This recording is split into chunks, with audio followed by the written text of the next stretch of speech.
تو آئیے سنتے ہیں آج کی ویڈیو میں ایک بدروح کی اپنی نوعیت کی خوفناک اور خونی روداد۔ دسمبر کا مہینہ تھا، سخت سردی پڑ رہی تھی، رات کے 12 بج رہے تھے۔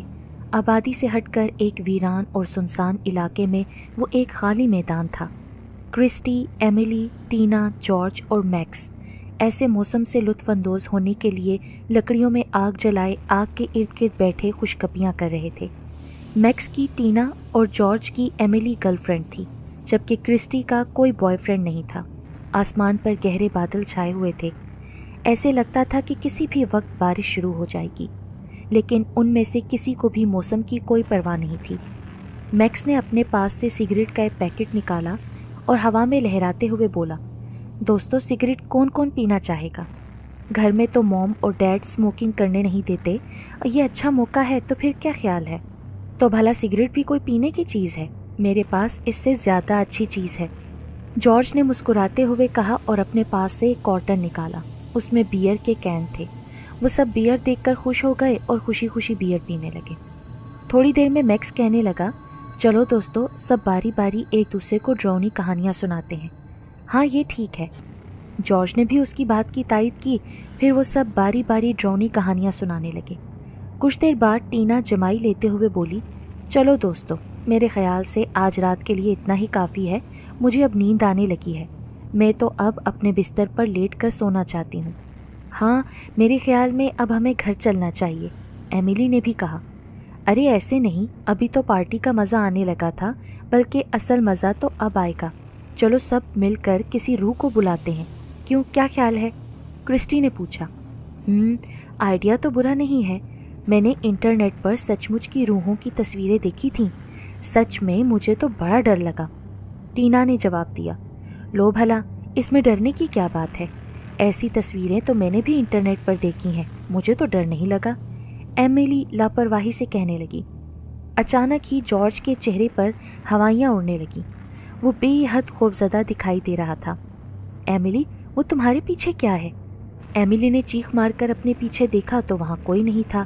جارج زور زور سے کہہ لگانے لگا، دیکھا ڈر گئی نا، بڑی ہیروئن بن رہی تھی ابھی۔ ارے مجھے تو ڈر نہیں لگا جارج، بدتمیز انسان، تو میں چھوڑوں گی نہیں۔ وہ جارج کو مارنے اس کے پیچھے دوڑی۔ جارج آگے آگے بھاگا، باقی سب کا ہنس ہنس کر برا حال تھا۔ تھوڑی دیر میں جارج اور ایملی ایک دوسرے کے گلے میں باہیں ڈالے ہنستے ہوئے واپس آ گئے۔ چلو دوستو کیوں نہ پھر کھیل شروع کیا جائے؟ کرسٹی نے پوچھا۔ ہاں میرے خیال میں کیوں نہ ہم کسی روح کو بلائیں، ٹینا نے جواب دیا۔ ہاں یہ خیال اچھا ہے، بڑا مزہ آئے گا، میکس نے بھی بولا۔ پھر وہ سب ایک گول دائرے کی صورت میں بیٹھ گئے۔ اے دوسری دنیا کی روحو، اگر تم میں ہمت ہے تو سامنے آؤ، جارج نے بلند آواز سے کہا۔ روحوں نہیں بلکہ بدروحوں، اگر تم میں ہمت ہے تو سامنے آؤ، اپنی موجودگی کا احساس دلاؤ، میکس نے ہنستے ہوئے کہا۔ ہاں اگر اتنی ہمت ہے تو ذرا مقابلہ کر کے دکھاؤ، کرسٹی بھی ہنسنے لگی۔ یہ لوگ کچھ دیر تک اسی طرح کسی بدروح کو بلانے کی کوشش کرتے رہے لیکن کچھ بھی نہیں ہوا۔ چلو دوستو اب تو میں بہت تھک گئی ہوں، مجھ سے یہ کھیل اور نہیں ہوگا، ٹینا نے تھکے تھکے انداز میں کہا، اور وہ سب اپنی اپنی جگہوں پر کھڑے ہو گئے۔ اس کے بعد ان سب نے مل کر آگ بجھائی اور گاڑی میں بیٹھ کر اپنے اپنے گھروں کو روانہ ہو گئے۔ کیٹی کا کالج میں نیا ایڈمیشن ہوا تھا۔ کالج میں اس کا یہ پہلا سال تھا، کلاس شروع ہونے والی تھی۔ اندر 3 لڑکیاں اور 2 لڑکے آپس میں خوشگپیوں میں مصروف تھے۔ کیٹی کچھ جھجکتے ہوئے آگے بڑھی اور بولی، کیا یہ سیٹ خالی ہے؟ ظاہر ہے خالی ہے، یا تمہارے خیال میں اس پر کوئی بدروح بیٹھی ہے؟ جارج نے مذاق اڑانے والے انداز میں ہنستے ہوئے کہا۔ جارج کیا بدتمیزی ہے، ایملی نے اسے کونی مارتے ہوئے کہا۔ کیٹی شرمندہ سی نظر آنے لگی، باقی سب بھی اس کی طرف متوجہ ہو گئے۔ ہیلو، تم نیو ایڈمیشن ہو کیا؟ ایملی نے مسکراتے ہوئے اپنا ہاتھ اس کی طرف بڑھایا۔ جی ہاں میرا نام کیٹی ہے، میرا اس کالج میں نیا ایڈمیشن ہوا ہے۔ میرا نام ایملی ہے اور یہ میرا بوائے فرینڈ جارج ہے، یہ سب میرے دوست ہیں، یہ ٹینا اور اس کا بوائے فرینڈ میکس ہے، اور یہ کرسٹی ہے۔ یار کرسٹی تمہارا بوائے فرینڈ نظر نہیں آ رہا، کیٹی نے مسکراتے ہوئے کہا۔ میرا کوئی بوائے فرینڈ نہیں ہے، کرسٹی نے شرماتے ہوئے بتایا۔ کیا سچ میں؟ میرا بھی کوئی بوائے فرینڈ نہیں ہے، یعنی ہم دونوں خالی ہاتھ ہیں۔ بھلا تم جیسی چڑیل کو اپنی گرل فرینڈ بنائے گا بھی کون؟